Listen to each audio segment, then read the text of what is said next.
Alhamdulillah, alhamdulillahil qail subhanalladzi asra bi'abdihi lailan minal masjidil harami ilal masjidil aqsa wassalatu wassalamu ala nabiyina Muhammadin alladzi sabbahat fi kafil hassa wa ala alihi wa ashabihi dzawil ulumi la tuhsa amma ba'du. Faqala Allah subhanahu wa ta'ala fi kitabil aziz ba'da a'udzu billahi minasyaitonir rajim.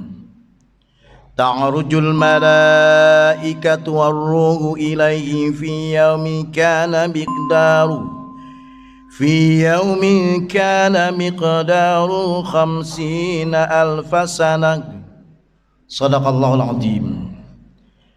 Wa qala Rasulullah sallallahu alaihi wasallam, as-salatu imaduddin, faman aqamaha faqad aqamad-din, wa man tarakaha faqad hadamad-din. Atau kama qala Rasulullah sallallahu alaihi wasallam. Ikhwan fillah hadratil muhtaramin, jamaah undangan peringatan Isra Mi'raj Masjid Jabar Rahmah Villa Dago Pamulang yang saya hormati. Terima kasih kepada panitia penyelenggara yang telah mengundang saya melalui wasilah teman saya Ustadz Iskawi Indadin Masya. Saya bisa bersilaturahim qadarullah, berjumpa dengan Bapak Ibu dalam suasana agama insyaallah. Para jamaah sekalian, ada Isra Mi'raj, ada peringatan Isra Mi'raj. Ini dua hal yang berbeda, Pak.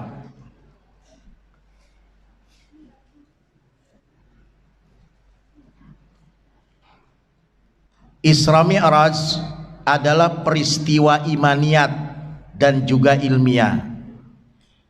Siapa saja, apalagi umat Islam, yang tidak meyakini adanya peristiwa Isra Mi'raj, maka keislamannya batal alias murtad.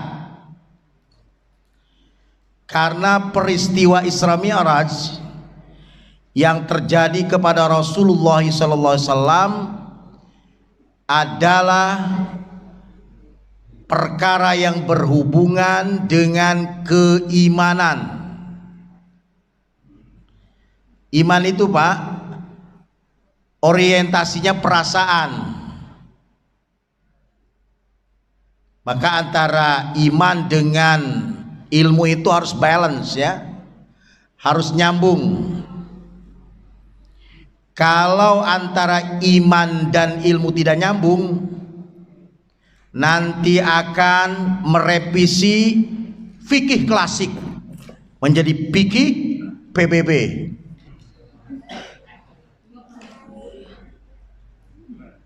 Ya. Kemudian ada peringatan Isra Mi'raj. Nah, ini beda nih, Pak nih. Peringatan Isra Mi'raj itu adalah ijtihad dan sebagian fatwa ulama untuk mengkorelasikan supaya umat Islam sering-sering mengingat sejarah peristiwa daripada Isra Mi'raj Nabi kita Muhammad itu sallallahu alaihi wasallam. Peringatan Isra Mi'raj itu, Pak, 500 tahun setelah Nabi wafat baru ada, sama dengan Maulid. Jadi kalau ada ikhwan kita sebagian kelompok muslim membid'ahkan, biarkan saja. Kalau pakai bahasa Bantennya, satu guru satu ilmu, jangan ganggu. Itu aja. Yang Isra Mi'raj monggo, yang enggak Isra Mi'raj jangan usil, biarin aja ya. Nggak usah dipusingin ya. Itu, Pak. Jadi kalau peringatan Isra Mi'raj itu boleh diadakan, boleh tidak, karena ini bukan peristiwa syariat dan bukan peristiwa akidah keimanan. Tetapi diadakannya menjadi satu hal yang penting, karena antara Isra Mi'raj dan Maulid Nabi kita Muhammadin sallallahu alaihi wasallam itu terjadi setelah umat Islam mengalami kemunduran. Setelah hampir, tapi belum ya, hampir mengalami keputusasaan, perang salib yang begitu lama memakan waktu dan korban. Jadi peristiwa Isra Mi'raj diperingati menjadi peringatan Isra Mi'raj Nabi kita Muhammadin sallallahu alaihi wasallam. Secara lugawi Isra dari kalimat syara, kemudian jadi bina muta'adi asra. Kalau syara tadi kata kerja yang tidak membutuhkan objek, syara jalan sendiri. Kalau Isra diperjalankan. Di dalam kitab tafsir Jalalain, Isra itu sirul lail. Secara bahasa sirul lail artinya apa? Berjalan di malam hari. Jadi secara bahasa, siapa yang jalan di malam hari namanya Isra. Ada bapak-bapak ya jam 9 atau jam 21 pakai kain, pakai kaos oblong, terus ngindik-ngindik. Tahu ngindik-ngindik Pak? Ngendap-ngendap, istrinya tidur belum nih? Begitu melek, papa mau kemana? Mau Isra.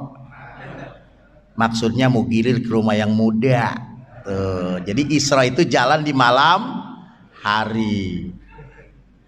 Memang sih dari rumah pakai kaos oblong, pakai kain, tapi jaketnya sama jasnya sudah dititipin di tukang ojek. Sorry mah, ini bukannya pengalaman, cuma ini aja ilustrasi. Istri saya ngikut masalahnya. Jadi kagak bebas dia. Tapi nggak juga sih, emang saya kalau istri nggak ngikut nggak enak. Iya, saya punya istri, masya Allah, sayang banget sama saya. Makanya kalau belum mati nggak dikubur dulu ya. Sama istri mah mesti sayang Pak. Kalau istri kita bawel, sayang dengan bawelnya. Punya istri bawel, jadikan ladang ujian dan ladang sabar. Kalau punya istri penurut, kalem, jadikan ladang syukur. Jadi nggak ada ruginya Pak. Bahkan saya dapat informasi dari YouTube itu, di Yaman ada seorang wali. Ada orang yang mau minta nasihat kepada seseorang, kata ulama, jangan ke saya, tuh ke wali katanya, dia lebih mumpuni. Ternyata wali itu di pasar pedagang.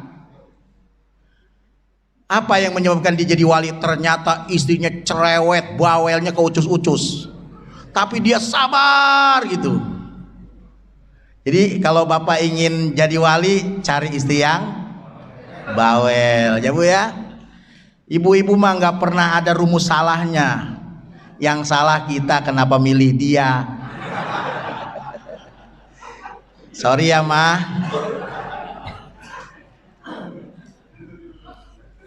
Mau diapain ya?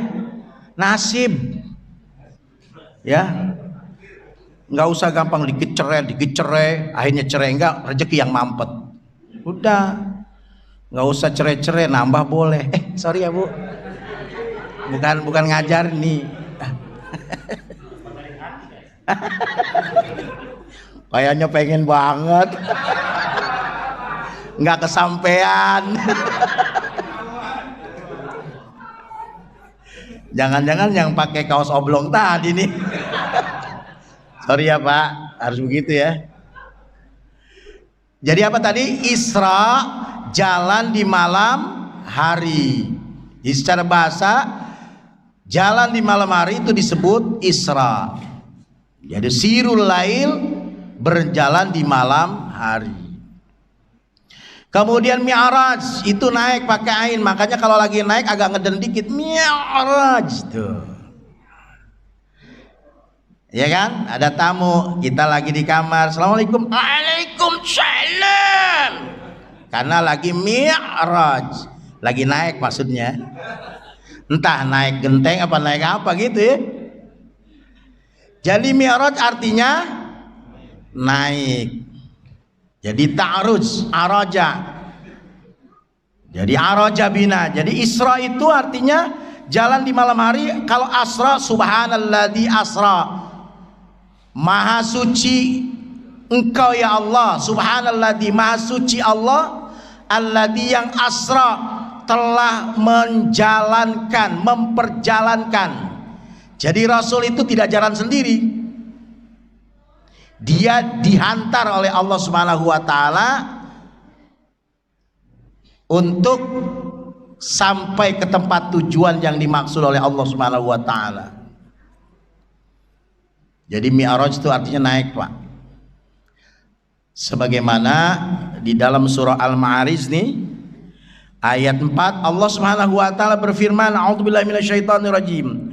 Ta'rujul malaikatu warruhu ilaihi fi yaumin kana miqdaru khamsina alfasana. Naiklah malaikat berserta ruh. Beberapa tafsir menyebutkan ruh di sini bisa Jibril, memang bisa ruh asli. Karena nanti setiap ruh, Pak, orang yang meninggal setelah jasadnya itu keluar ruhnya, itu ruhnya dibawa oleh malaikat. Itu di dalam kitab Daqaiqul Akhbar disebutkan ketika orang selesai sakratul maut. Sakarat itu bahasa kitanya mabok. Maut tuh mati, jadi mabok, mati belum baru mabok.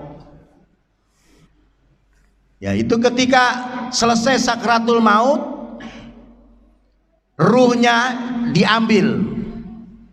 Kalau yang meninggal itu orang-orang soleh kayak kita semua nih, maka itu ruh dibawa oleh malaikat rahmat. Ya. Lagi pula sebelum dibawa, apa, begitu keluar dari jasad itu ruh dikasih kain penutup. Jadi ruh aja tutup aurat tuh. Makanya ibu-ibu, ruh aja tuh oleh malaikat ditutup auratnya. Masa kita masih ada jasadnya jarang tutup aurat? Ya Bu ya? Bu, aurat tuh ditutup bukan dibungkus ya. Paham? Nih, HP saya tertutup, tapi ini bukan tutup, namanya bungkus, karena bentuk HP-nya masih terlihat. Nah ini, ada lagi ya. Nah, kalau begini nih, ini namanya tutup nih. Tuh, kelihatan gak bentuk HP-nya? Ibu-ibu sekarang banyak yang tutup aurat apa bungkus aurat? Bungkus, pakai jilbab, pakai legging, demplon banget. Pokoknya insaf Bu ya habis ini ya. Jangan begitu lagi Bu. Walaupun aki-aki tetap aja iman kuat Imron kagak tahan. Oh, saya Ustadz udah nenek-nenek nggak ada yang doyan. Bukan masalah nenek-neneknya, aturannya. Paham ya? Jadi udah Isra Mi'raj jangan bungkus aurat ya Bu, tutup aurat. Wanita sekarang kan bukan yang lagi ngaji gini, lagi ngaji mah demplon kayak bidadari. Entar dah kalau udah pulang, udah kayak bebegik sawah lagi aja. Sorry ya Bu, di sini mah enggak beda. Bukan apa-apa begitu dari pengajian begini nih. Begitu sampai pintu, kata suaminya, kenapa mah? Panas gua. Panasan mana di madu? Ayo. Ya Bu ya. Tolong tutup auratnya ya Bu ya. Karena kalau ibu cuman bungkus aurat itu ibu mempercepat kiamat. Kita nggak pengen kiamat dulu ya. Jadi insaf ntar doa sama Allah.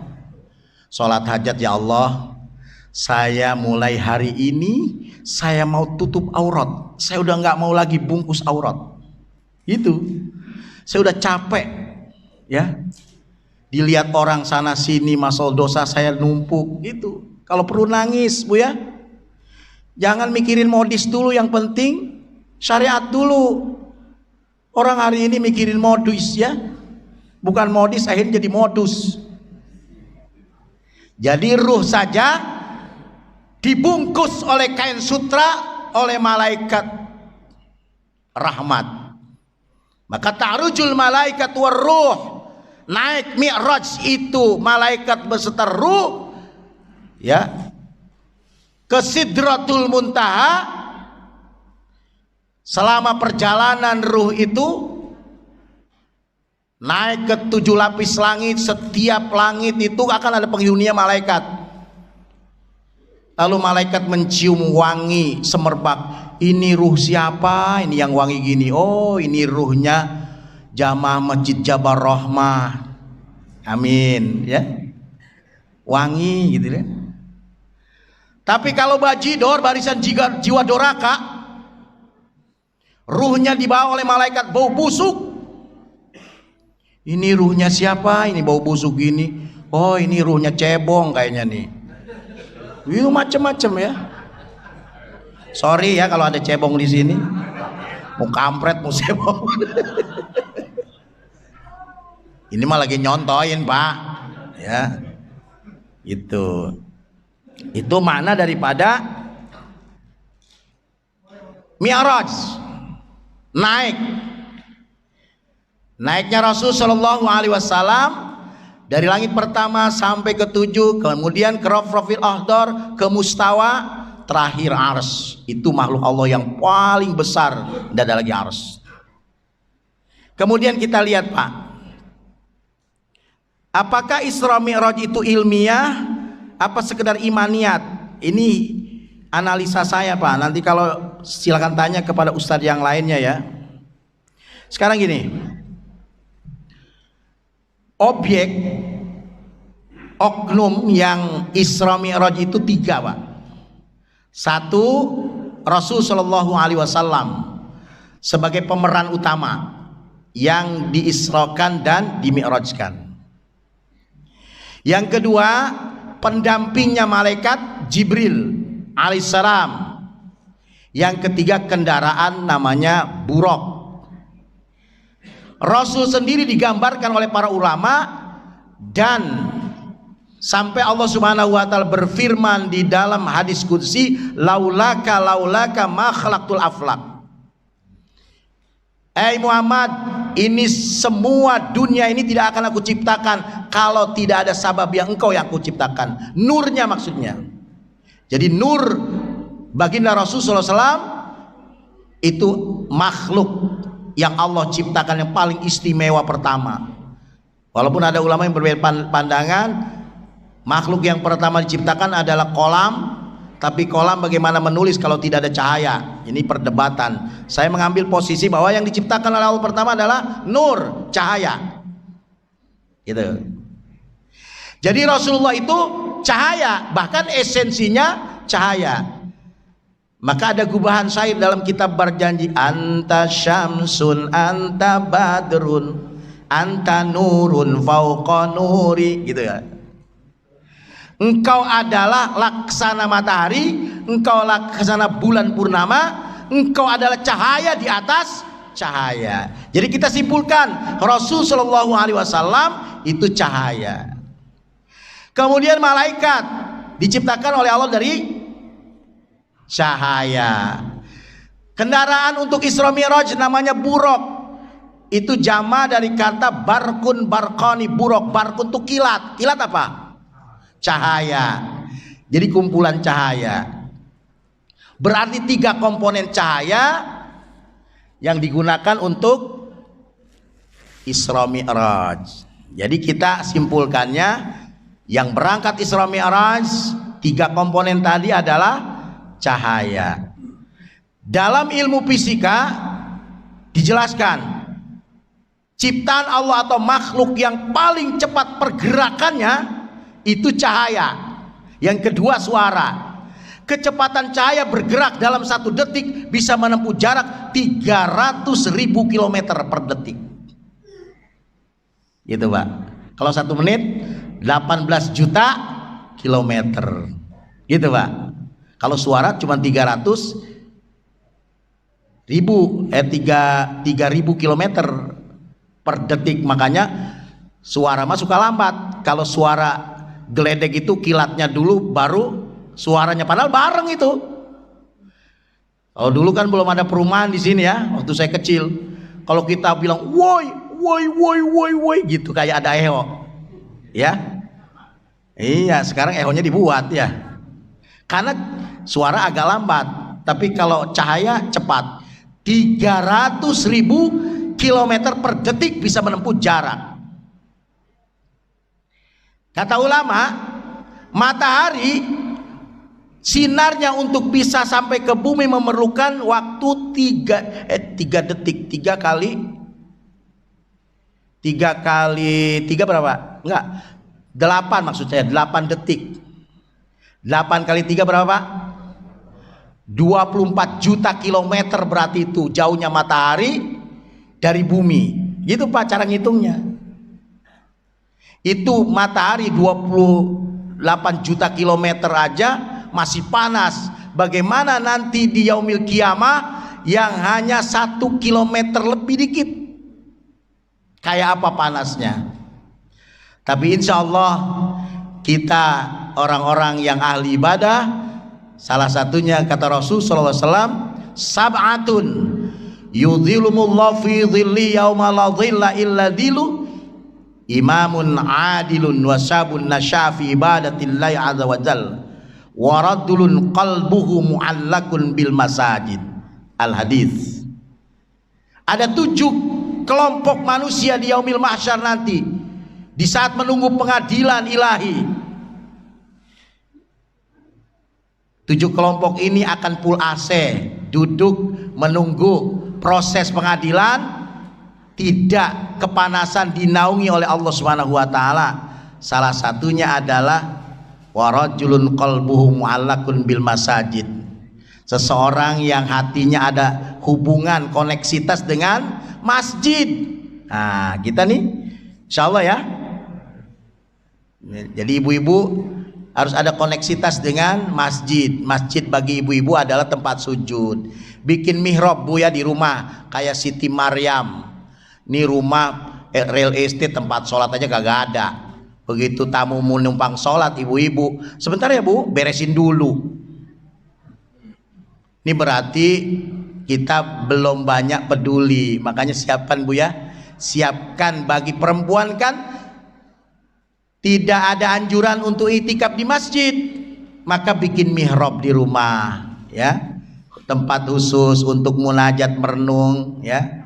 Kalau laki udah mulai WA-nya apa namanya ada passwordnya itu udah merenung, harusnya ibu-ibu tuh iya aya naon iya kata orang Turki, udah mulai pakai password nih. Ada apa nih? Pas dibuka ada bunyi Abdullah, panggilan Abdullah. Kok Abdullah DP-nya kok bunga gitu? Jangan-jangan gitu ya Bu ya. Udah sering-sering aja merenung ya. Bahkan kata ahli suluk, ahli thariqah, lebih afdol merenung malam hari bangun, hanya merenung saja sambil duduk tafakur namanya ya, berpikir keagungan Allah daripada tahajud nggak khusyuk gitu. Kalau ahli thariqat gitu Pak. Jadi ibu-ibu bikin mihrab ya Bu ya di rumah, minta sama suami, minta bikinin, Pak rumah kita bagus begini kok tempat sholatnya nggak ada gitu, tolong bikinin dong yang bagus itu khusus. Kalau bapak bisa itikaf, kalau kami kan perempuan kan nggak dianjurkan, walaupun boleh ke masjid nggak masalah, jangan dilarang ya, tapi tidak ada anjuran gitu Pak. Jadi bapak-bapak dianjurkan itikaf ya Pak ya. Kalau diam di masjid namanya itikaf. Kalau di rumah namanya istrikep. Istri kekepin. Itu. Karena nanti korelasinya Isra Mi'raj adalah dengan masjid Pak. Ya. Jadi Isra Mi'raj, Isranya itu Rasul jalan secara horizontal. Ini menunjukkan hubungan sosial kita harus baik. Hablum minan nas. Jadi apa namanya yang tersirat, yang terkandung daripada Isra Rasul SAW adalah hubungan sesama manusia. Maka usahakan ya ibu-ibu ya. Ini saya bicara, kalau jadi ustadz Bu bicara hanya sekedar bicara, tidak sesuai dengan realitas, itu batin tersiksa. Merasa dibully oleh malaikat, pala lu bemenyan lu, ngomong doang lu, gitu. Makanya saya mau, walaupun ada undangan walimatul arus, undangan untuk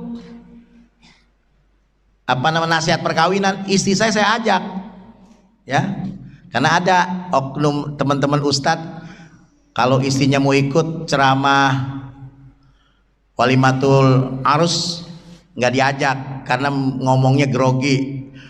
Kita harus punya keluarga sakinah mawadah warahmah, kata istrinya. Ngomong doang tad. Kalau saya emang enggak sama istri ya. Enjoy aja, saya pakai pengantin anyar aja walaupun udah 20 tahun lebih juga. Ya. Penting ya Bu ya. Sama suami mesti sayang ya Bu ya. Ya Bu. Zaman sekarang Bu laki-laki tuh mahal. Makanya jangan disepelein ya. Begitu pulang dari mana-mana tuh suami sambut. Arjunaku baru pulang ya gitu. Walaupun bau bako. Ya. Harus pandai meriwet ya. Baru pulang ya Pak gitu. Bapak ganteng amat sih gitu. Ini mah jarang banget sih apa namanya memuji suami. Pulang telat amat. Mana martabak telur pesenan dibawa enggak? Gitu. Suami lagi kesel di mana-mana, di rumah mungkin 4 mulu. Ya. Mudah-mudahan bapak-bapak istrinya solehah ya, selalu fresh cantik kalau ketemu, jadi jangan bau balsem lulu tuh. Enggak, masalahnya ini di sana Bu, bukan di sini. Saya malah cerita ini jangan sampai di sini terjadi. Kalau giliran arisan, kondangan, ngaji, wangi banget tuh istrinya. Fresh, baju yang belum lunas aja dipakai. Ya. Giliran tidur sama laki kekemben aja pakai daster bolong. Ya. Ketek bau cuka. Ya, tangan bau balsem. Aduh. Jangan ya Bu ya, jangan gitu ya. Bu. Bukan apa-apa lah suami ibu, takutnya ntar jadi Bang Toyib lagi. Ada kan yang suaminya kalem, nggak banyak ngomong, tahu-tahu punya bini muda. Jangan sampai ya Bu ya. Dandan yang fresh. Ya. Kalau perlu bikin TikToknya malam Jumat, kasur rapi, dandanan kita rapi kayak mau warisan. Kata suaminya, mau kemana mah? Kan mau tidur sama emas tuh, gitu. Pokoknya melayanin laki mah Bu. Agak dilayanin ntar dia disamber orang baru rasa dia. Ya. Jadi hubungan horizontal itu. Maka Isra Rasul SAW dari masjid ke masjid. Kenapa enggak dari hotel ke hotel, dari tempat wisata ke tempat wisata? Bukan masalah zaman dulu enggak ada Pak. Ini kan ibrah, pelajaran edukasi buat kita semua. Bahwa masjid menjadi sentral peradaban.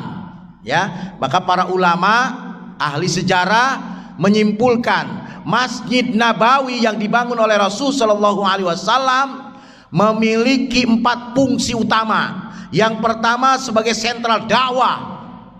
Dari masjid itu keluar para dai, disebar ke seluruh jazirah Arab, dilanjutkan oleh para sahabat Khulafaur Rasyidin, menyebar ke seluruh wilayah Arab sampai ke Mesir, ke Irak, lanjutkan oleh para tabi'in sampai ke Andalusia Spanyol, sampai kekuasaan Islam melebihi kekuasaan Romawi dan Persia.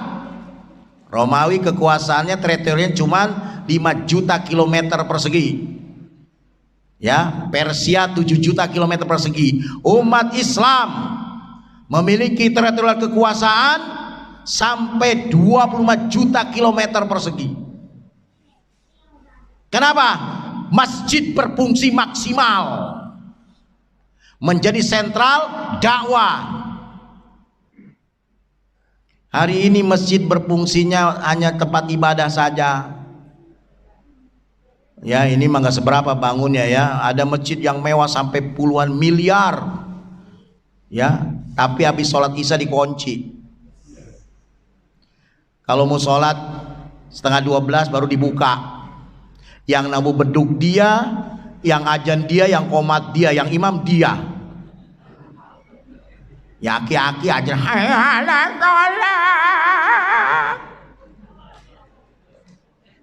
yang jadi makmum celana kolornya, kata anak muda, borongan ya. Itu masjid sekarang modelnya segitu ya.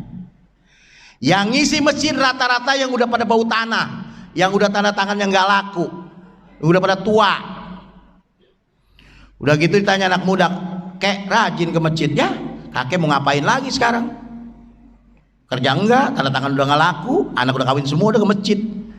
Itu jawabannya enak banget begitu, padahal itu salah jawaban begitu, Pak.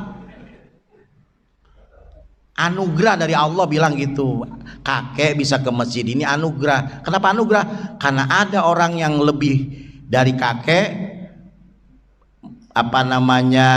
badannya sehat, rumahnya dekat masjid, nggak punya kerjaan, tapi nggak ke masjid, kerjanya mancing aja. Mending mancing ikan, mancing konde. Ya, maka bersyukur ibu-ibu punya suami yang rajin ke masjid, masya Allah. Jangan mudah ngambek sama suami. Nyari orang beriman sekarang susah, Bu. Makanya udah telatenin aja biar suami kita udah tua juga ya. Biarin udah nasi mau diapain ya enggak? Ya kan suka ada, Pak. Ya, ibu-ibu yang masih cantik gitu, terus lakinya udah didorong-dorong, udah mainan gini. Terus kata teman istrinya, kamu itu sama suami setia amat sih. Iya dong, saya gitu loh. Sambil bisik sama temennya, warisannya banyak. Ya, warisannya banyak. Dalam hatinya, lu kapan laki-laki mampus lu? Lama banget lu. Gitu ya, ada gitu. Ada juga bapak-bapak yang masih mudaan dikit, istrinya didorong-dorong setruk. Setia amat sih sama istri, iya dong. Pada sambil bisik sama temennya, gua nunggu warisannya lumayan, gua kaya. Jadi jangan sampai kita kehilangan momen, ibu-ibu ya.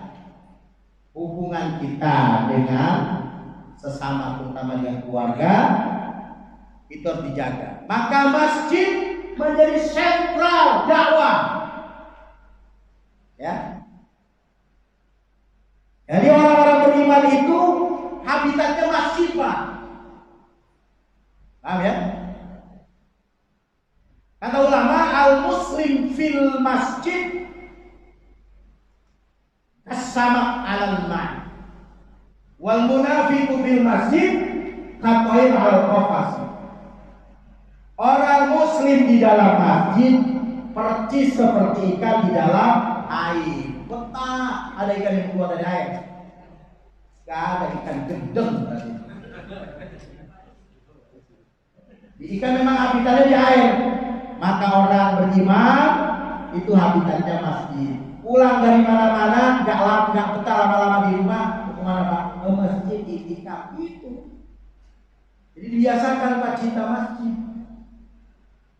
Orang-orang munafik di masjid seperti burung dalam sangkar. Walaupun sangkarnya terbuat dari emas, andai saja ada burung makanannya burger, kemudian rolado, rendang, tetap tuh burung gelepekan. Kenapa? Bukan habitatnya. Orang-orang munafik itu gak betah di masjid, Pak. Tapi semunafik-munafiknya orang di zaman Rasulullah masih tetap sholat, Pak. Cuma sholatnya itu salah, malas-malas dikit. Kalau doa asar dia sholat, lalu mulai subuh isya agak. Kalau nggak ngeliat katanya, karena nggak ada listrik. Tapi masih mending sholat. Nah sekarang ada orang Islam kagak mau sholat, orang munafiknya sholat, itu lebih parah daripada orang munafik. Lucu kan? Nah, masjid menjadi sentral dakwah. Yang kedua, masjid menjadi sentral ibadah. Aktivitas ibadah bagi orang-orang yang memang tidak punya panduan di rumah, belum terbiasa, maka lebih baik di masjid. Ya, walaupun memang kata Rasulullah sebaik-baik sholat sunnah di rumah. Tapi daripada di rumah pusing, mohon maaf nih, saya punya jamaah, saya pernah di satu masjid mau ngajak subuh, pulang dari tausiah di Buat Jeruk, ya Kedoya. Saya berpikir ini, kalau saya pulang ke rumah nanti kebablasan tidur ngantuk, maka saya langsung jam 3 itu ke masjid. Ternyata sudah ada jamaah yang nongkrong di masjid. Bukan nongkrong sih, maksudnya lagi zikir. Ternyata yang zikir itu mantan RW, saya udah kenal.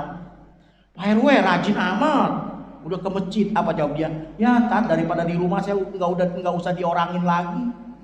Saya udah nggak diorangin lagi sama bini, diprototin mulu, sama anak dibentak mulu. Udahlah saya ke masjid aja. Tuh jangan sampai yang tua-tua tuh nasib begitu, Pak. Sedih kita. Dulu waktu kita masih aktif, wah kita dimanja sama istri, belum nggak pengen tawar-tawarin, Mas.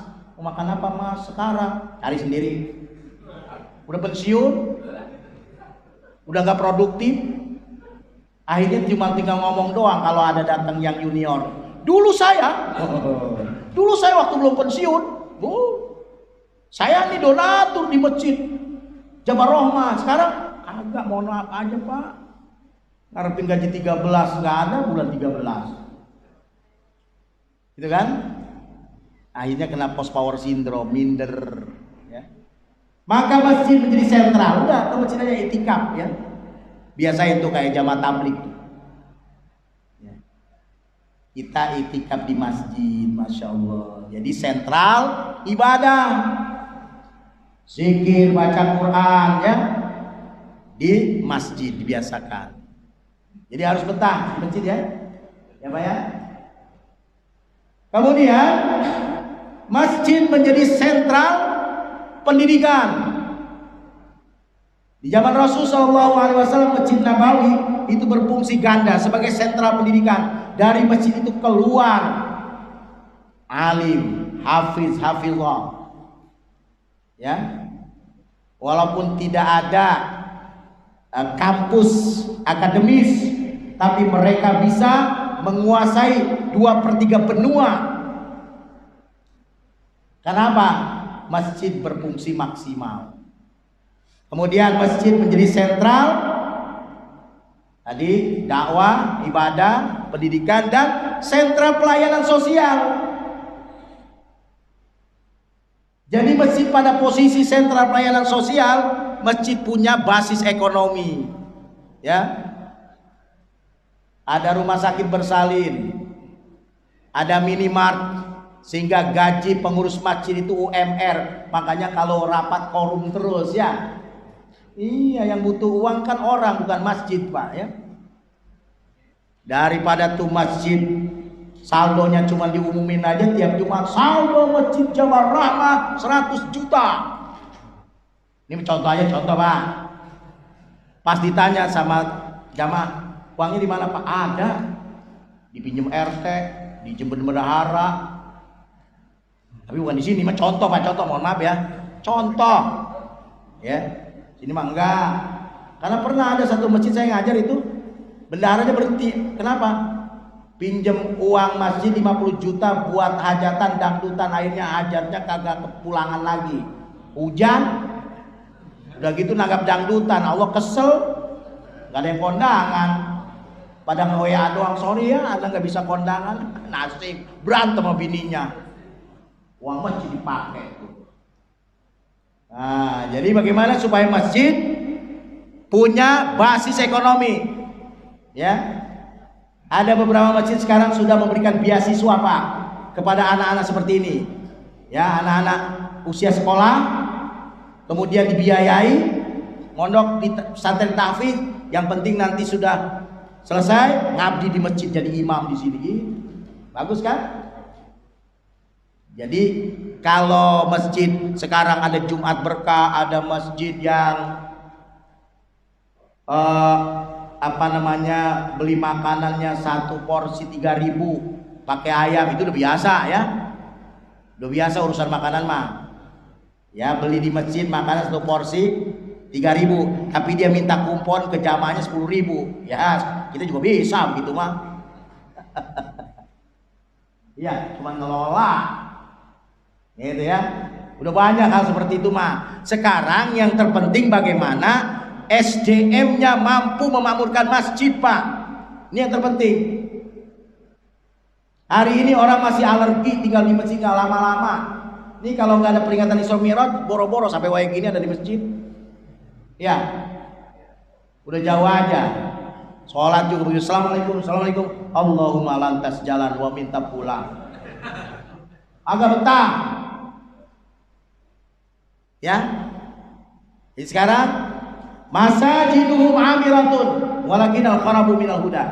Masjid mereka ramai dibangun tapi sunyi dari hidayah. Hari ini masjid hanya menjadi mercusuar, bermegah-megah, tapi gak ada suasana agama. Maka kita ingin selesai Isra Mi'raj, nanti subuh seperti ini banyaknya, ya. Jangan ada alasan lagi ya. Makanya ntar sebelum tidur Pak, belum tidur nih, tangan kita jadiin bantal begini nih, sambil merenung. Iya ya, kalau bahasa Betawi, saya kan orang Betawi nih.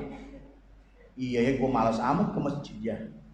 Padahal udah nasihat banyak banget dari para ustadz. Gitu sambil begini nih. Kalau yang bandel juga keplak tuh jidat. Iya ya, gue bandel amat sih gitu. Ibu juga Bu sama suami, yang namanya sayang dengan suami jangan dikelonin doang. Bangunin tahajud. Sambil dibisikin cium pipinya, Mas, tahajud Mas, gitu. Ya. Ya Bu ya. Ibu-ibu sayang sama suami Bu. Saya buktiin. Kalau ibu sayang suami, begitu suami meninggal, kemudian ibu nggak ditemenin sendiri di rumah, berani nggak? Nggak ada yang nemenin tetangga, sendiri. Begitu suami meninggal, nggak ada yang nemenin, berani nggak? Ayang benar. Kata istrinya ke adik-adiknya, tolong dong temenin aku sendiri iseng, kenapa takut sama siapa? Takut suami pulang, katanya cinta sama suami, pas suami lo takut, berarti palsu Pak itu cintanya. Orang mah kalau cinta sama suami, begitu suami meninggal, Pak Amil, bisa nggak usah dikubur dulu seminggu aja suami saya masih kangen. Berani nggak gitu? Ayo, berani nggak? Berarti kita ditipu Pak, cintanya palsu. Atau Pak Amil, kalau memang nggak boleh, kelingkingnya aja, saya potongnya satu buat kenangan, ada gitu. Orang masuk ke kamar aja, aku. Jadi yang suami tahu, katanya cinta, berarti kita dibohongin Pak. Selama ini palsu. Sorry Bu ya, cuma ingetin saja. Ya. Jadi cinta sama suami itu bukan berarti harus dikelonin bangketnya, maksudnya dilanjutkan kebaikannya ya.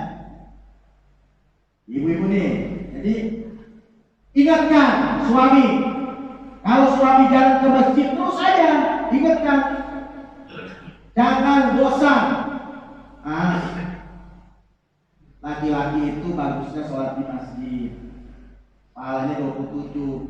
Kalau saya yang memberikan petunjuk, mengarahkan, saya dapat 28. Jadi ibu-ibu sholat di rumah, ibu-ibu pada 28. Satu sholat ibu-ibu ditambah mengajak memotivasi suami sehingga mau ke masjid dapat 27. Jadi 28. Madala ala khairin malam ajur misu adri fa'ili. Kemudian ibu pahala jadi rumah tuh. Ya, makanya jangan bosan. Udah, tapi jangan pakai amplop, nggak usah emosi. Peluk suami mas, ke masjid mas. Kalau di rumah terus sholatnya pakai mukena aja ya. Ntar pakai softtek lagi. Ya Pak ya. Jadi laki-laki itu sholatnya di masjid. Jadi di rumah itu sah saja secara fikih, tapi Rasul tidak memberikan contoh. Kita itu Pak. Ya Bu ya. Jadi kalau saya sama suami itu diarahkan suami taat pada Allah Subhanahu wa taala, ya. Jangan dibalik. Kenapa Bu suaminya nggak dibangunin subuh? Kasihan Pak, lelah. Justru itu menggiring ke neraka. Sian ya suami kita ya Bu ya. Ya. Jadi masjid Pak sebagai sentral pelayanan sosial zaman sekarang. Zaman Rasulullah SAW itu Masjid Nabawi itu berfungsi maksimal sebagai sentral dakwah, sentral ibadah, sentral pendidikan, sentral pelayanan sosial. Masya Allah, maksimal. Harusnya itu. Ini Masjid Jogokarian jadi sampel di Indonesia. Saya udah 3 kali ke sana Pak, studi banding. Ternyata masjidnya di komplek juga. 3 lantai, lantai 3-nya itu buat orang yang nginep dari jauh. Biasa aja kok. Saya lihat yang sholat juga emang orang-orang tua yang udah pada bau tanah, udah pada pensiun. Ya, dosen, guru, ya. Yang membuat viral itu karena tim IT-nya hebat. Gitu kan? Biasa aja. Gitu. Masjid Jabal juga bisa. Ya. Tergantung kita mau nggak berpikir untuk kemakmuran masjid kita ya. Ini penting Pak ya. Jadi Isra Rasulullah SAW dari masjid ke masjid, ya, itu Isra'nya. Mi'rajnya itu adalah urusan imaniat. Saya kembalikan tadi masalah Isra Mi'raj. Kenapa cepat? Rasul Isra Mi'rajnya hanya 1/3 malam. 1/3 apa 1/4 Pak? 1/3 berapa jam? Hah? 4 jam ya? 4 jam Pak. Itu Rasul waktu Isra Mi'raj ke waktu Isra'nya itu kan sebagaimana saya sampaikan tadi, kecepatan saya 300.000 km per detik. Mi'raj itu setelah melewati alam syahadah, alam dunia, alam fisika, masuk ke alam metafisika. Kata ulama, pergerakan cahaya di alam metafisik, di alam gaib itu 1 detiknya memerlukan jarak Pak. 1 detik cahaya bisa melesat 8 miliar kilometer per detik. Makanya di dalam surah Al-Ma'arij tadi yang saya sebutkan, ta'rujul malaikatu ruh ilai fi yaumin kana miqdaru 50 alfasana. Naik malaikat beserta ruh ke Sidratul Muntaha dalam jangka 1 hari sebanding dengan 50.000 tahun. 1 hari itu 12 jam. Kalau manusia untuk sampai ke Sidratul Muntaha memerlukan waktu 50.000 tahun.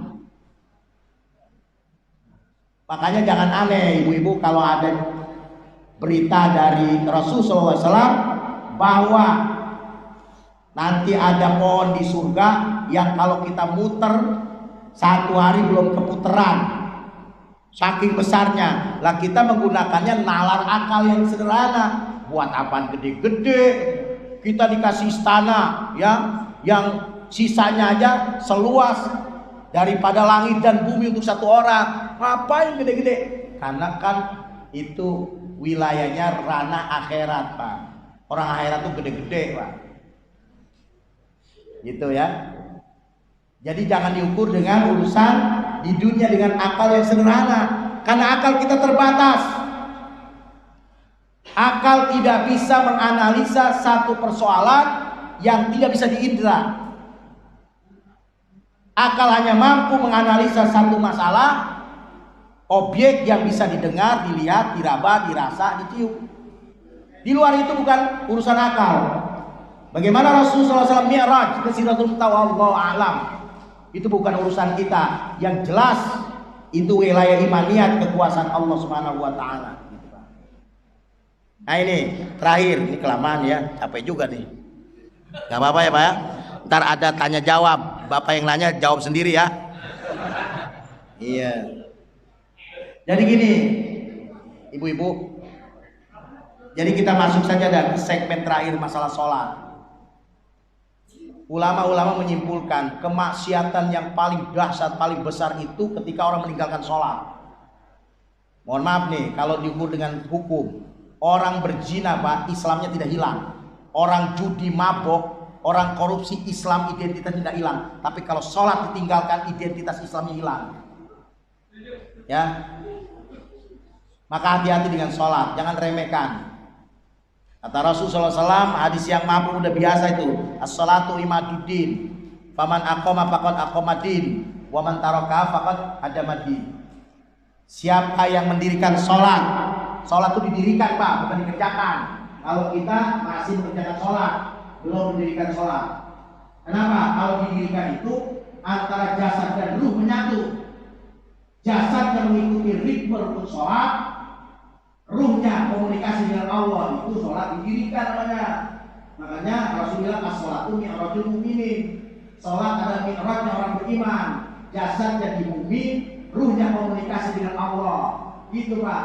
Kalau kita mah rata-rata baru ngerjain sholat. Ya, jasadnya sholat, takbir, ruku sujud, ruhnya mikirin utang. Gitu ya.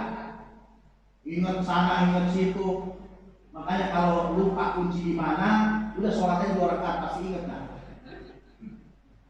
Ini belum khusus sholat kita Pak, baru sholat jasad saja.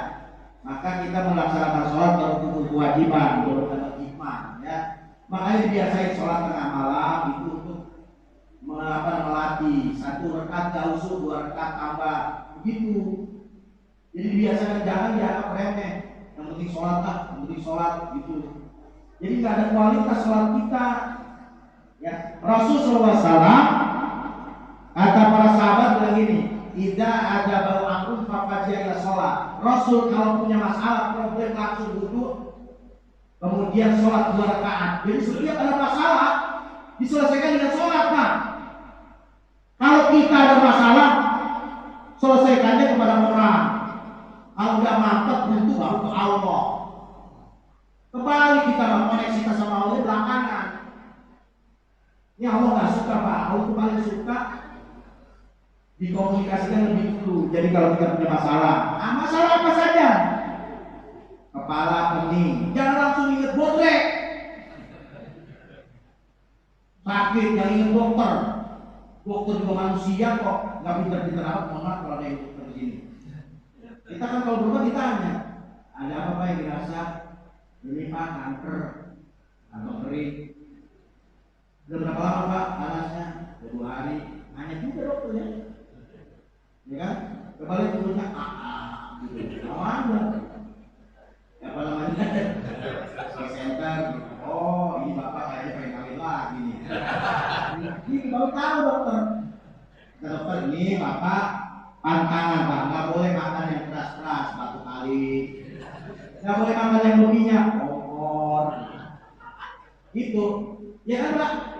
Turun kalau sama dokter mah itu bisa 3 kali. Dokternya oknum, dikasih dosis obatnya paling rendah supaya kita sembuh. Nanti kalau nggak sembuh balik lagi ya, ditimbulin kita. Ya toh, sama dokter mas mulut banget. Padahal kata Allah, Rasulullah SAW bersabda, jauh mardotiku bisodako, obati penyakitku dengan sedekah. Oh, itu mah kata Rasul, katanya itu berobat. Begitu dijawabnya. Padahal udah obati dengan sedekah. Bapak punya asam urat, darah tinggi, kencing manis, lever, ya, gestuk ringan, berobat kemana-mana 2 juta, sedekah kagak? Sedekah tuh. Emang ibunya juga sih gak nyuruh. Makanya Bu, kalau hari Jumat itu disiapin duit buat suami kita ke masjid. Jangan sampai minta. Ini mas suami mah, ada duit gak? 100. Berapa Pak? Buat ngisi orang amal. Hah? Gede amat? Masalah tuh 100. Ya Allah, kalau bilang harus dipakai. Begitu dia, aku mau ke pasar nih, kan ini mau belanja buat besok. Ini ada 100. Kecil amat gitu. Kalau bilang uang kecil amat. Kurang ajar juga ibu saya. Dari sini ya. Padahal itu kalau ibu belanja, ibu-ibu mau makan kermian. Yang nggak butuh juga dibeli. Macam-macam coba lu lihat kalau makanan di kulkas. Ibu lihat, bapak sidak kulkas. Masih banyak makanan yang belum terpakai itu. Di satu sisi orang kesulitan makanan, ibu itu masih banyak Pak. Beli ayam 1 ekor diopor, dimakan cuma 1 potong. Udah suaminya pangkang, istrinya pangkang. Udah pas sedekahin bu itu di kulkas, banyak buat apaan sih? Ya, jadi harus jadikan salat sebagai penolong kita. Wasta'in sabri wassalam. Memohonlah kepada Allah, meminta kepada Allah dengan sabar dan sholat. Satu kesatuan Pak. Mintanya sambil sabar dan sholat. Jadi pelan-pelan. Apa itu sholat? Kata ulama, sholat itu artinya bagaimana supaya sifat-sifat sholat teraplikasi dalam kehidupan kita sehari-hari. Itu makna sholat Pak. Waktu sholat, pandangan kita terbatas, maka di luar sholat terbatas. Jangan mandang yang maksiat, ya. Walaupun punya isi sudah pelok kayak bundaran ketut, terus di luar banyak yang dekor muda, anggap ada unggul, anggap ada korma, gua nggak nafsu istighfar. Gitu maksudnya apa? Pakai kacamata kuda, ya. Kalau berjalan nunduk begini, ngapa kok nunduk-nunduk? Boleh ganda. Itu jadi jangan terpengaruh dengan keduniaan, apalagi itu ibu-ibu sekarang kan sebagian matre Pak, nggak boleh ngeliat tetangga renovasi rumah, enggak. Kalau yang nggak mampunya ini tentunya di hidup, gitu tuh, gitu, sombong. Padahal duit dia yang renovasi dia, kenapa dia sirik? Ibu-ibu di sana kalau sini kagak. Iya, tetangga beli mobil dia masuk rumah sakit.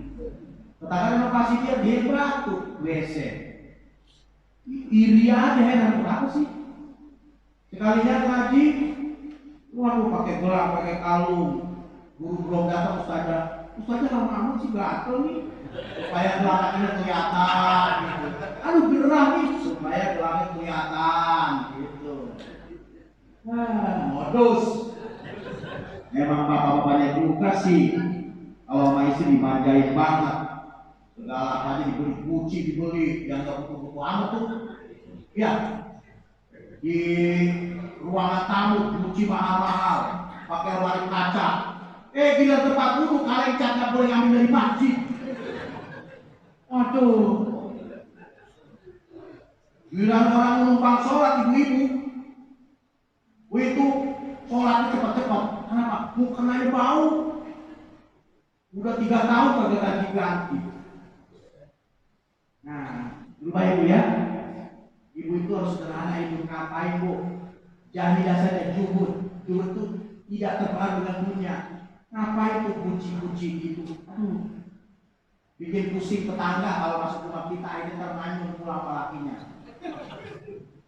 Kata suami, kenapa Man?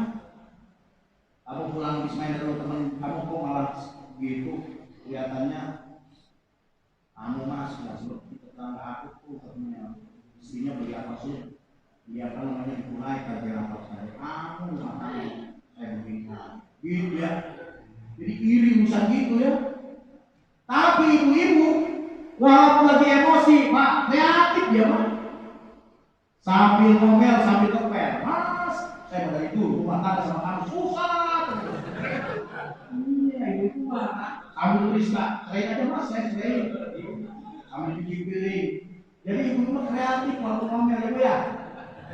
Kalau bapak ngomel, selesai ngomel, Pak ngambil pancing, mancing.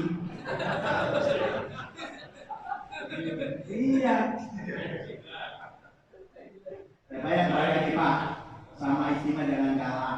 Percuma, beda level. Kalau istri lagi ngomel, dengerin aja.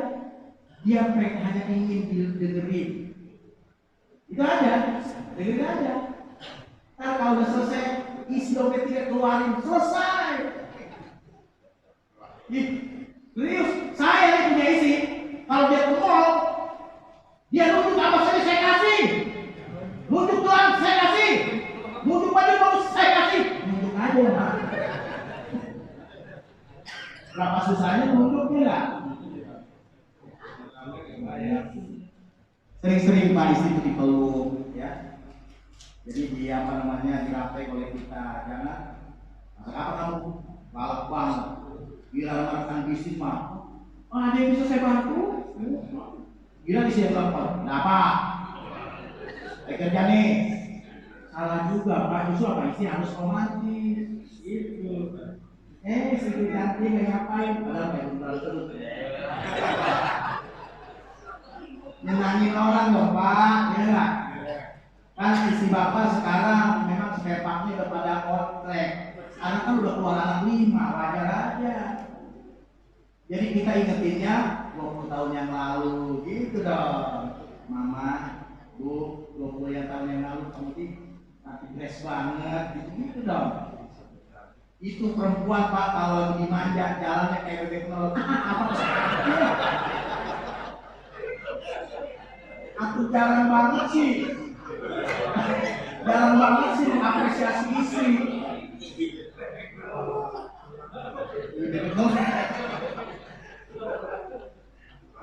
Kalau yang muda-muda, saya nama istri wajar. Karena usia muda mah pasangan muda, pandangan hidup. Baru pandangan dia sudah hidup. Kalau kayak saya pegangan hidup, udah megang baru hidup. Kalau yang udah tua-tua, perjuangan hidup. Udah berjuang baru hidup. Ada lagi yang kenangan hidup, dikenang doang, kagak hidup-hidup. Sorry apa ya, udah kayak lato-lato. Jangan dipraktekin apa? Aduh. Iya Pak ya. Sorry ya yang sudah kayak lato-lato. Lato-lato menggagangnya sama panjangnya. Udah ya, nikmati hidup. Justru kalau yang seperti itu harus lebih mesra lagi ya. Manggilnya juga ayang beb. Ini ayang beb, padahal lupa sama nama istrinya. Oh manggilnya ayang beb. Kenapa Pak? Lupa gua istri gua. Intinya apa ya? Jadi jaga sholat. Mi'rajul mu'minin. Jadi kalau ada apa-apa sholat Pak. Ini saya ngomong begini dipraktekkan Pak. Kalau kita punya problem apapun sholat. Koneksitas dengan Allah. Dahulukan. Anak kita ada masalah misalnya di kepolisian. Jangan langsung panik segala macam. Malah dikerjain sama oknum polisi. Udah nyantai aja. Sholat berkat munajat sama Allah. Setelah itu baru ikhtiar. Itu Pak ya. Kita sakit nggak sembuh-sembuh. Setiap teman datang, gimana Pak sehat? Ini nih asam urat 7,5. Jadi ceritanya penyakit mulu. Orang apa walaupun lagi sakit juga jangan selalu demonstrasi sakit atau walaupun sakit lagi nyut-nyutan asam urat. Gimana Pak? Sehat. Padahal nyut gitu. Jadi penderitaan itu jangan diekspor ke orang lain, Pak. Udah biar kita aja. Bapak punya masalah di tempat kerja di mana? Nggak usah dibawa pulang. Ya, emang udah takdir kita, Pak. Giliran yang bahaya kita tugasnya. Rumah gentengnya bocor, istri nge-WA, Pak. Genteng rumah bocor, ya siap nanti. Pak, itu listrik konslet, ya siap nanti. Giliran yang bahaya kita tuh. Emang udah nasibnya, giliran lebih terima duit, bini. Ya udah, nasib tuh udah mau diapain? Ya enggak? Udah terima aja, makanya sholat Pak. Sholat yang benar ya. Ya, selama sholat kita ngacak asal-asalan Pak, nggak berbahasa apa-apa, akhirnya sholat tuh hanya jadi kewajiban saja, pengennya buru-buru mulu. Pak, kalau sholat dijalankan dengan benar, dengan khusyuk ya, terutama sholat-sholat sunnah, masya Allah, bisa menyelesaikan masalah. Dalam sholat, pandangan kita terjaga, kemudian ucapan juga terbatas. Maka di luar sholat mestinya terbatas juga. Tidak boleh banyak hal-hal yang membuat provokatif, yang membuat orang lain tersinggung. Gitu Pak. Itu makna sholat. Kemudian gerak juga terbatas di dalam sholat, maka di luar sholat terbatas juga hal-hal yang positif saja ya. Ini penting Pak ya. Jadi menyelesaikan persoalan itu dengan sholat orang beriman itu Pak. Para sahabat satu ketika dia mau dakwah dan jihad ke sebuah wilayah terhalang dengan sungai, tidak ada perahu untuk sampai ke sana. Itu sahabat ambil wudhu, sholat 2 rakaat semuanya, satu kompi itu, lalu berjalan di atas air. Itu bukan dongeng Pak, karena sholat benar, sholatnya tepat. Apalagi ibu-ibu, masya Allah, ibu-ibu mah paling khusus sholatnya Bu. Ibu gampang Bu, supaya sholat khusyuk gampang. Ya, laki suruh kawin lagi, ntar nangis dah sama Allah. Khusus sholatnya ya. Air mata itu jangan gampang ditumpahin hanya untuk urusan dunia Bu, untuk urusan Allah, urusan akhirat ya. Ada banyak dosa insya Allah ya. Ini kelamaan nih, capek juga ini ya. Tapi biasanya sesuai dengan argo sih. Nanti itu udah sabar. Udah sabar, udah ngenaker. Silakan Pak, ada yang mau nanya nggak? Ya silakan.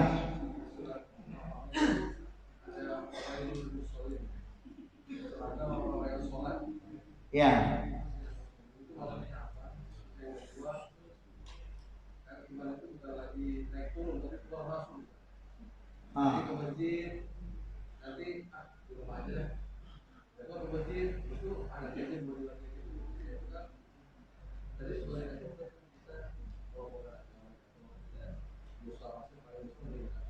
Ya.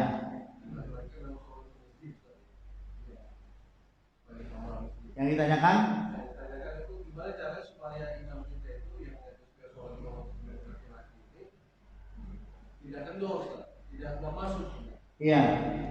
Gini Pak. Udah. Jadi dalam psikologis itu namanya ada yang disebut gharizatur riayah wa gharizatul istimai. Gharizatul istimai, insting naluri manusia untuk berkumpul. Apa maknanya? Kalau naluri berkumpul ini diamalkan, maka akan ada motivasi untuk menjaga kita supaya sholat termotivasi di masjid terus, sering-sering kumpul dengan ahli masjid. Karena kita ini manusia yang paling rentan dari pengaruh provokasi setan dan hawa nafsu. Maka untuk memudahkan kita rajin ke masjid, sering-sering bergabung dengan orang-orang soleh yang ahli masjid gitu. Itu namanya memanfaatkan gharizatul istimai, insting kebersamaan, insting berkumpul.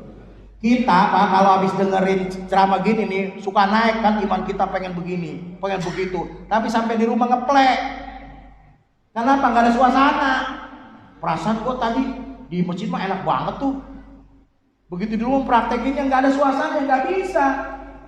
Maka mesti ada suasana dulu, ya, supaya kita rajin ke masjid, bergabung juga dengan orang-orang yang ahli masjid. Itu. Kalau teori kita Pak nggak bakal beres. Kita ini manusia kebanyakan sendiri. Bisa sih sekali-kali 2 kali, soalnya malas lagi aja. Gitu.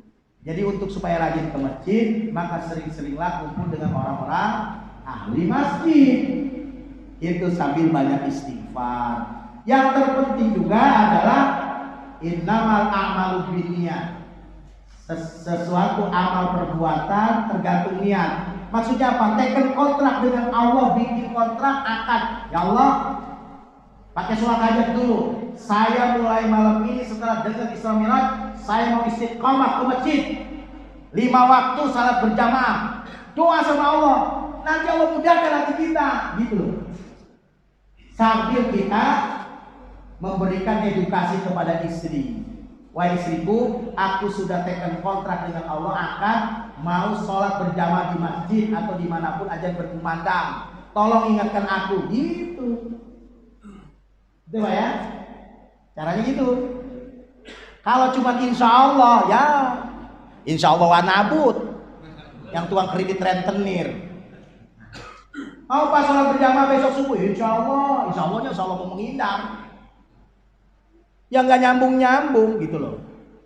Jadi harus ada koneksitas, harus ada tekad yang kuat. Kalau sudah tekad yang kuat, nggak perlu kita ada alarm, nggak perlu ada isyarat lain. Nanti isyarat dari Allah langsung, mudah saja. Gitu Pak. Ene-mene? Ada lagi? Nggak ada. Ya udah kita tutup ya. Kelamaan. Jadi kita harapkan nanti besok subuh sholatnya seperti ini ya, sholat subuh. Terutama panitia, tanggung jawab tuh panitia, bentar kesiangan lagi. Ya, ada di Isra Mi'raj judulnya sholat, ternyata kesiangan ya. Jadi bagaimana aplikasi terakhir nih, closing statementnya? Bagaimana supaya sifat-sifat sholat itu terkejawantakan dalam kehidupan kita sehari-hari, ada sense of crisis, kepekaan sosial kita. Orang yang sholat itu akan terlihat bagaimana sikap perilakunya kalau sholatnya benar Pak. Dia akan ada kepekaan sosial. Dia akan gunakan seluruh potensinya untuk taat pada Allah Subhanahu wa taala. Dia akan ada tambah kesabaran. Kemudian inspirasi hidupnya tambah, ketaatannya tambah, kecintaannya kepada keluarga tambah, kecintaannya kepada agama tambah. Terus itu pengaruh daripada sholat. Ya. Kalau sholat yang benar, kenapa? Sholat sudah menjadi bagian daripada jiwanya insya Allah. Kenapa? Koneksitas dengan Allahnya terjaga. Saya kira itu Bapak Ibu, semoga Allah membimbing kita semua ya Bu ya, supaya kita mendapatkan manfaat daripada Isra Mi'raj, pentingnya sholat. Ya. Bu Ibu jaga suaminya ya Bu ya dari api neraka ya, bangunkan sholat tahajud, ingatkan kalau dia tidak berjamaah ya.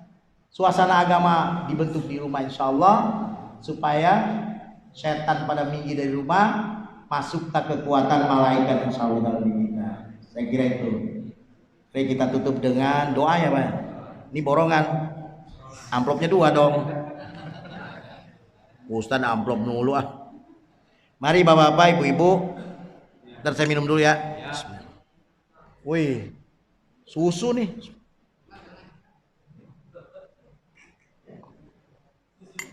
Oh ternyata rasa air putih. Nasib. Mari kita doa Bapak Ibu.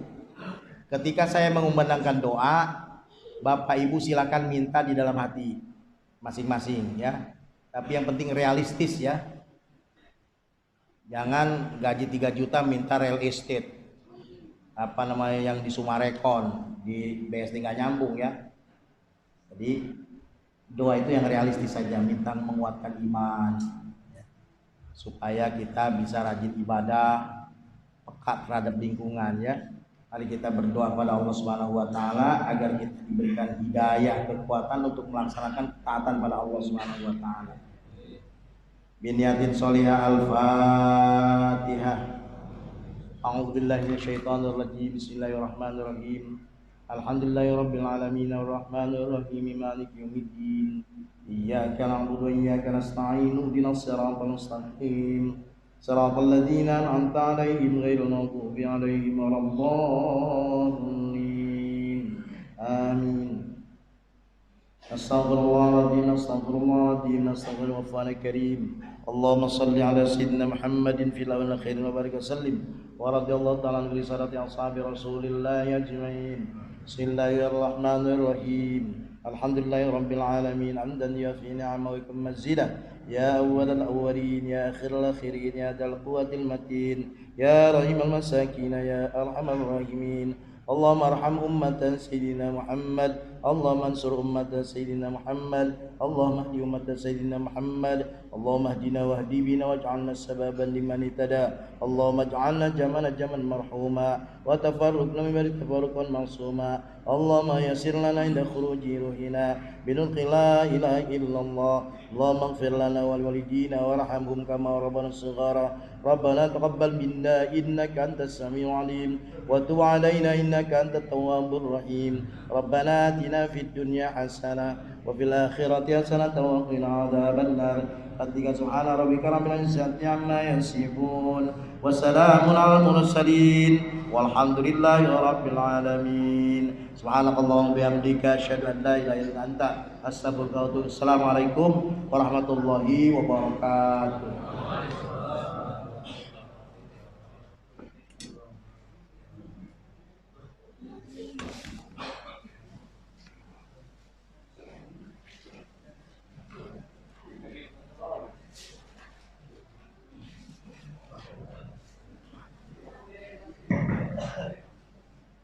Demikian ceramah Islamiyah yang diwakilkan oleh guru kita Kiai Ustaz Khalili LC yang begitu banyak kita bisa mengambil hikmah apa yang diuraikan pada materi yang disampaikan barusan oleh Ustaz guru kita. Semoga ini menjadi pembelajaran kita semua, menjadi amal ibadah bagi Ustaz, juga menjadi penuntun bagi kita semua untuk bisa lebih taat kepada Allah, untuk bisa melaksanakan ibadah keseharian kita dengan lebih khusyuk, lebih